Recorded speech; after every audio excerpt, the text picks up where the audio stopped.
Hello students, स्वागत है आप सभी लोग का Angad research classes YouTube channel में। दोस्तों, हम सभी लोग जानते हैं कि ये हमारी बाइनोमियल थ्योरम की थर्ड लेक्चर है, ठीक है ना। दो लेक्चर जिन्होंने नहीं देखा है अभी तक वो जाकर के हमारे प्ले लिस्ट में आप लोग देख सकते हैं, ठीक है ना। तो अब चलिए प्रारंभ करते हैं व्यापक पद।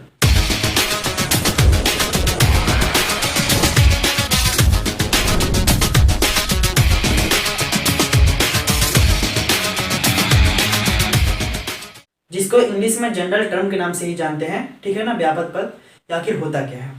देखिए, हम लोग जानते हैं कि x प्लस ए के पावर यदि n हो, ठीक है, तो इसका विस्तार क्या था हमारा? ये था n c 0 x to the power n minus 0 a to the power 0 plus n c 1 x to the power n minus 1 a to the power 1 plus n c 2 x to the power n minus 2 into a to the power 2 plus dot plus n c3 x to the power n minus 3 into a to the power 3 plus dotted lines dot dot plus n c n x to the power 0 and a to the power n, ठीक है ना।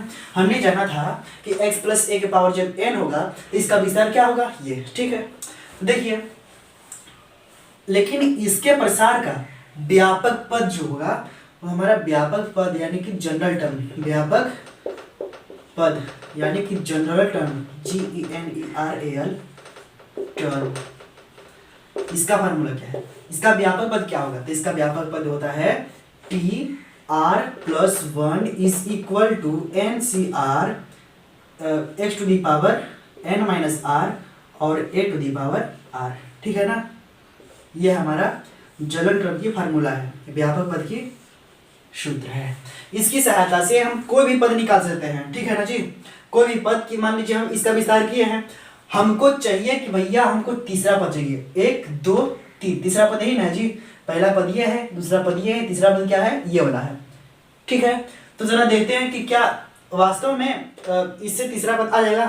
तो देखिए हमारा क्या है formula, नहीं मेरा क्या है, मान लीजिए क्वेश्चन हमारा दिया गया है कि x plus a to the power n, ठीक है ना। मैं तीसरा पद इस फार्मूला से निकाल रहा हूँ, तीसरा पद कौन सा है, ठीक है। तो देखिए क्या करेंगे, सबसे पहले तीसरा पद चाहिए तो t, यहाँ पर देखिए r प्लस 1 है, ठीक है ना। r के स्थान पर कितना रखें कि 3 हो जाए, ठीक है, तो यहाँ पर 2 रखेंगे। तीसरा पद चाहिए ना, देखो t से होता है टर्म, ठीक है ना, t फॉर टर्म, और टर्म इस पद होता है ना। तो कौन सा पद चाहिए? तो जौन सा पद चाहिए आपको वो यहाँ पर लिखा हुआ है ना, r प्लस 1वां पद है यहाँ पर। इसका मतलब कि जो r के स्थान पर हमको तीसरा पद चाहिए उसमें से, तो r के स्थान पर 2 रखिए, तो 2 और 1 कितना होगा? 3 होगा, तो यानी कि तीसरा पद आएगा, ठीक है ना। t2 प्लस 1, ठीक है, ये तीसरा पद आएगा। या इसको हम लिख सकते हैं t3, यानी तीसरा पद चाहिए हमको, तो इसको हम इस सूत्र के अनुसार हम लिखेंगे। जो 3 को है इसे 2 प्लस 1 कर दीजिए, इसके बाद में आप सॉल्व कीजिए, आराम से आ जाएगा। NCR है तो n कितना है? यहाँ पे n है, c, इसके बाद r देखिए क्या करेंगे, इस सूत्र लगाइए से NCR, तो n कितना है हमारा? n है, c कितना है? c है, r कितना है यहाँ पे? r ये बोला था r प्लस, ये हमारा r है, ये 1 है, ठीक है ना, r प्लस 1, तो r यहाँ पर कितना है? 2, तो यहाँ पर 2 लिख दीजिए। अब x to the power n minus r, यहाँ पर x है तो x to the power n minus r, n कितना है? तो n है, माइनस r 2 है, और a टू दी पावर कितना? r, यानी r कितना है? 2 है, 2। तो जरा देखिए मैंने तीसरा पद निकाला है, क्या तीसरा पद ये मिल रहा है? NC2 x to the power n minus 2 x to the power n minus 2 और a टू दी पावर 2, यानी a स्क्वायर, ठीक है ना। ये तीसरा पद आ गया। तो ये हमारा व्यापक पद का फार्मूला है। इसके द्वारा आप चाहे जौन सा पद आप ज्ञात करना चाहते हैं इस फार्मूला से आप ज्ञात कर सकते हैं, ठीक है। मान लीजिए यदि पूछ दिया जाए कि 5x प्लस 2 के पावर यदि 5 है तो इसका व्यापक पद में लिखिए। क्या? इसका व्यापक पद, ठीक है ना। ये क्वेश्चन हमारा कि व्यापक पद में लिखिए, हमारा क्या है क्वेश्चन है।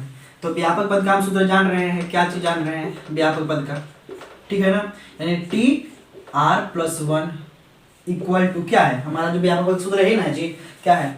NCR यानी x to the power n minus r और a to the power r, यही ना है मेरी व्यापक पद का सूत्र, ठीक है ना। तो व्यापक पद इसका लिखिए ना, तो लिखेंगे तो क्या होगा, टी आर प्लस वन यानी कि व्यापक पद ना, ठीक है, इसका लिखना है ना।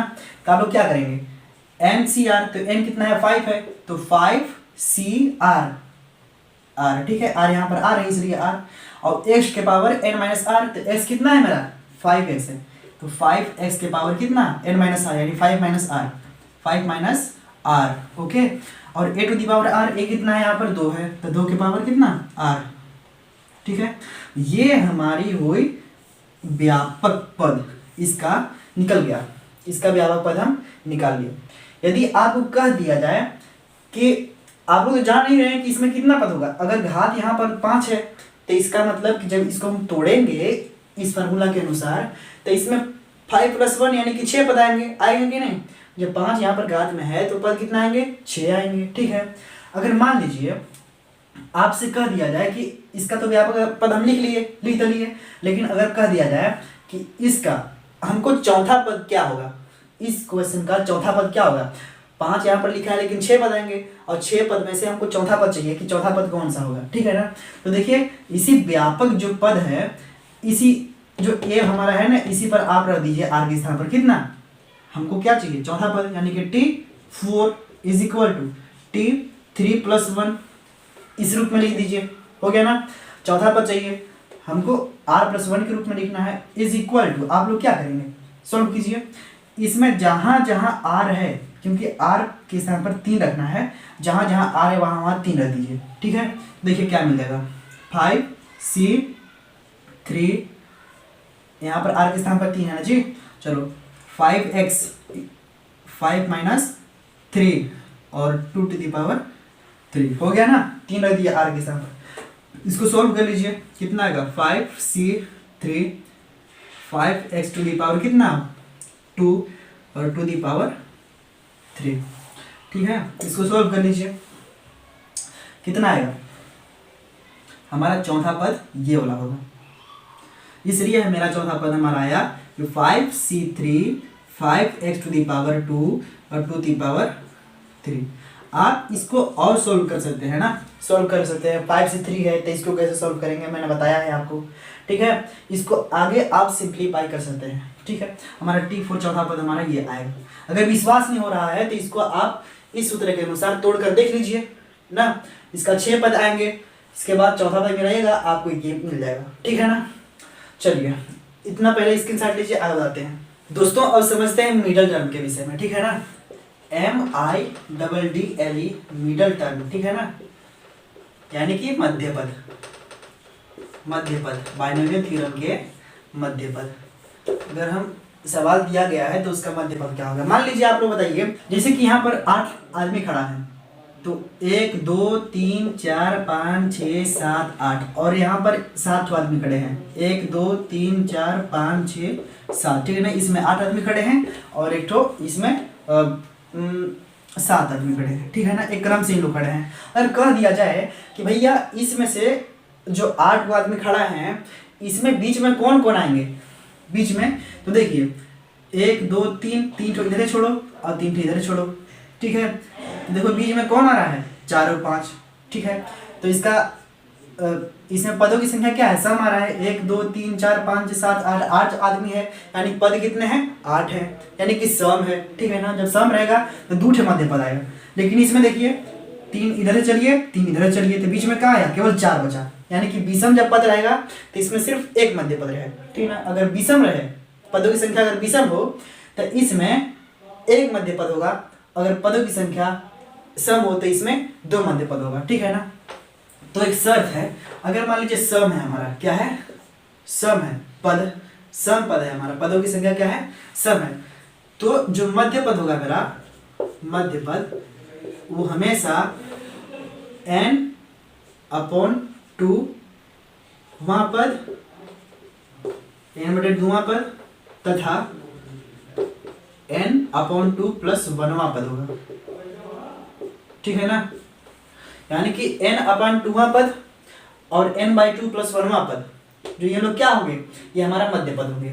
अगर मान लीजिए आपको विषम दे दिया जाए कि पदों की संख्या क्या है विषम पद हमारा पद, ठीक है, तो जो इसका मध्य पद होगा, मध्य पद कितना होगा, इसका मध्य पद होगा n+1/2वां पद। इसको ध्यान रखना। अब कहने का मतलब है, इसका कहने का मतलब क्या है, आप लोग ये बताइए इसमें कितने पद हैं? 1 2 3 4 5 6 7 8 पद है। 8 पद है ना। चल, इसमें पदों की संख्या कितना है? 8 है। नंबर ऑफ टर्म्स कितना है? 8 है। n=8 है। तो हमारा क्या है? ये सम संख्या है। तो सम संख्या में हमने बताया है अगर सम पद होगा तो उसमें दो मध्य पद होंगे, n/2वां पद और n+1वां पद। तो इसका मतलब ये हुआ जो n है हमारा 8 है, पद कितना है? 8 है। तो 8/2 कर दीजिए, ठीक है। तो क्या होगा हमारा 8 जब 2 करेंगे तो इसका मतलब कि 4 आएगा। तो 4वां पद हमारा क्या हो गया? इसमें 4वां पद जो है, चौथा पद ये हमारा एक होगा मिडल टर्म, तथा n+2+1वां पद ना n/2 है, यानी कि 8 में फिर 2 समा दीजिए तो 4 आएगा। 4 1 5 यानी 5वां पद, 5वां पद ये हमारे मिडल टर्म होंगे, यानी कि मध्य के। यानी चौथा पद इसमें कौन सा है? देखो 1 2 3 4 चौथा है ना जी ये, और 5वां पद ये दोनों हमारा मिडल टर्म है। समझे? चलो मान लेते हैं कि ये विषम पद, जो विषम पद अगर विषम पद आ जाए जिससे ये वाला, ठीक है, 1 2 3 4 5 6 7 इसमें पदों की संख्या कितना है जी? 7 है। नंबर ऑफ टर्म कितना है? n=7 है। ये हमारा विषम पद है। तो विषम के लिए हम कंडीशन दिए हैं कि n+1/2वां पद, ठीक है ना। तो n के स्थान पर 7 रख के देखिए कितना आ रहा है, यानी 7+1/2वां पद, ठीक है ना। इसे सोल्व कीजिए। 7 और 1 8, 8 में 4 से 8 में 2 से भाग दो तो कितना आएगा? चौथा पद, यानी 4th पद, ठीक है ना। ये चौथा पद इसमें कौन सा है? 1 2 3 4, इधर से कीजिए चाहे उधर से, 1 2 3 4 यही ना आ रहा है। मिडल टर्म कौन हो गया? ये हो गया 4, ठीक है ना। ये कहने का सेंस है। ये तो मैंने ऐसे बताया, लेकिन आपको बाइनोमियल थ्योरम देंगे उसमें बताना है, ठीक है। देखिए इस सवाल को देखिए, दिया है कि ax+1/a = 10, इसका मध्य पद ज्ञात कीजिए। क्या कीजिए? मध्य पद ज्ञात करो, याद कीजिए, ठीक है ना। इसका मिडल टर्म फाइंड कीजिए कितना आएगा, ठीक है ना। सर देखिए हम लोग जानते हैं कि अगर यहाँ पर n मेरा 10 है तो इसमें पद की संख्या कितना आएगा? 11 आएगा।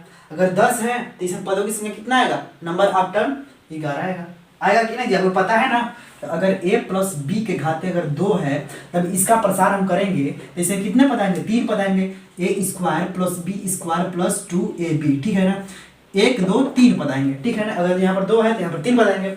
ठीक उसी प्रकार यहाँ पर 10 है तो इसमें 11 पद आएंगे। समझे? चलो कह रहा है कि मध्य पद, तो इसमें पदों की संख्या क्या है? पदों की संख्या बताइए कितना आएगा? यानी n+1, n कितना है? 10 है। 10 + 1 यानी कितना? 11। पदों की संख्या क्या है? 11, जो कि क्या है? विषम पद है ना। पदों की संख्या यहाँ पर विषम है। तो विषम के लिए हमने क्या बताया है? विषम के लिए हमने बताया है कि n+1/2वां पद, ठीक है ना। n+1/2वां पद, समझे? तो देखिए n हमारा कितना है? 11 है। तो 11 + 1/2वां पद ये हमारा मिडल टर्म होगा। अब कितना? 11 के 12 में 2 से भाग दीजिए, कितना आएगा? 6वां पद, 6वां पद, ठीक है। ये हमारा 6वां पद बोल रहा है कि भैया 6वां पद जो आएगा, इसका 6वां पद जो हम प्रसार करके देखेंगे तो जो 6वां पद आएगा यही हमारा मिडल टर्म होगा, ठीक है। तो भाई अब 6वां पद कैसे ज्ञात करेंगे? तो हमने आपको बताया था कि व्यापक पद, ठीक है ना। व्यापक पद का सूत्र क्या बताए थे? tr+1 = NCr x⁻n−r और a⁻r, यही ना बताया था। अब इसे आसान से कर सकते हैं, 6वां पद निकाल लेंगे। यानी 6वां पद का मतलब कि t6, तो t6 है तो इसको इस रूप में लिखिए t5+1 हो गया ना। अब देखिए इस पर सूत्र लगा दीजिए ना। तो हमारा क्या है? यही ना है जी। इसका हमको 6वां पद चाहिए। तो देखिए NCr है तो n कितना है यहाँ पर? 10 है। तो 10 c r के स्थान पर क्या है मेरा? 5 है। 10c 5। अब x⁻n−r, तो x यहाँ पर क्या है हमारा? ax है मेरा, यानी ax हमारे x के स्थान पर है। अब n-r, n कितना है? 10 है। माइनस आर कितना है 5 है, ठीक। और ए के पावर आर है, ए हमारा कितना है 1/a है, यानी कि 1/a है, इसके पावर कितना 5, समझे, यानी कि आर। अब इसको सॉल्व कर लीजिए, 10c5 a to the power कितना ax के पावर कितना 10 में से 5 घटाइए तो 5, 1/a के पावर 5। ये हमारा कौन सा पद आया, छठवां पद है यही। इसको आगे सिंप्लीफाई कर सकते हैं आप लोग, देख लीजिए क्या होगा 10c5 और x to the power 5 into, देखो जो x है इसको अलग कर लीजिए और a के घाते 5 अलग हो जाएगा, a के घाते 5 अलग हो जाएगा, इंटू ये हमारा सब मल्टीप्लाई में है 1/, कितना 1 के घाते 5।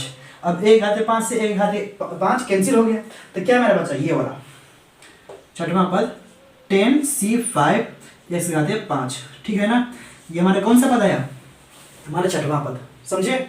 आप लोग को पता चल गया होगा कि किस तरह से ज्ञात करते हैं मध्य पद। चलिए आगे और सवाल बताते हैं, इसका स्क्रीनशॉट ले लीजिए दोस्तों। अब देखिए सवाल मेरा बोल रहा है कि x² - 2/x⁻³ के घाते 15 का मध्य पद निकालिए। इसके प्रसार का मध्य पद हमको मिडल टर्म फाइंड करना है, ठीक है ना। कितना होगा, चलिए हम लोग ज्ञात करते हैं। तो सबसे पहले नंबर ऑफ टर्म देखते हैं, ठीक है ना, कि नंबर ऑफ टर्म कितना है, नंबर ऑफ टर्म। भैया ये बताइए इसमें पदों की संख्या कितनी होगी। अगर यहाँ पर 15 है, हम बताए हैं कि अगर a + b की होल स्क्वायर करेंगे, अगर यहाँ पर 2 है का, इसमें पदों की संख्या एक अधिक होती है ना। अगर यहाँ पर 15 है तो 16 होगा इस पदों की संख्या ना, यानी कितना होगा 16, यानी कि n + 1 कितना होगा, इसमें n कितना है मेरा 15 + 1 यानी कितने 15 और 1 कितना हो गया 16, जो कि सम है, क्या है सम है। तो देखिए पदों की संख्या जो हमारा आएगा, इसमें जो हम विस्तार करेंगे तो पदों की संख्या जो 16 है ये हमारा क्या है सम है। तो सम के लिए हमने बताया है कि अगर सम होगा तो इसके मध्य पद के लिए क्या करना होगा, n + 2 वहां पद और n + 2 + 1 वहां पद इसका होगा, ठीक है ना। तो इसमें अगर सम है तो 2 ठे मध्य पद आएंगे, कौन कौन आएंगे देख लीजिए, ठीक है। पहला मध्य पद होगा n + 2वां पद, 2वां पद यानी n + 2 यानी कि 16 + 2 16/2 वहां पद, यानी कौन सा पद 8वां पद। 8वां पद मेरा क्या हो गया, 8वां पद मेरा वो मिडल टर्म आएगा, ठीक है। एक और आएगा n/2 + 1वां पद, ठीक है ना जी। अब जरा देखो n/2 यानी कि 8, यानी कि 16 में 2 से भाग दो तो 8 और +1 9वां पद, कितना आया 9वां पद, समझे। यानी 8वां पद और 9वां पद हमारे ये मिडल टर्म होगा। इसका प्रसार आप लोग करके देखिएगा 15 ठे, बहुत लंबा चल जाएगा इसका अगर आप लोग प्रसार करेंगे तो, लेकिन उसमें से हमको 8वां और 9वां पद हमारा जो आएंगे इस हमारा मिडल टर्म ही मिलेगा। तो हमें मध्य पद पूछा है कि कौन कौन होगा, ठीक है ना। 8वां पद 9वां पद होगा, तो 8वां पद निकाल के दे सकते हैं। तो सबसे पहले हमने आपको बताया है जो व्यापक पद होता है इसका सूत्र कि tr+1 = NCR x⁻n - r और a⁻r।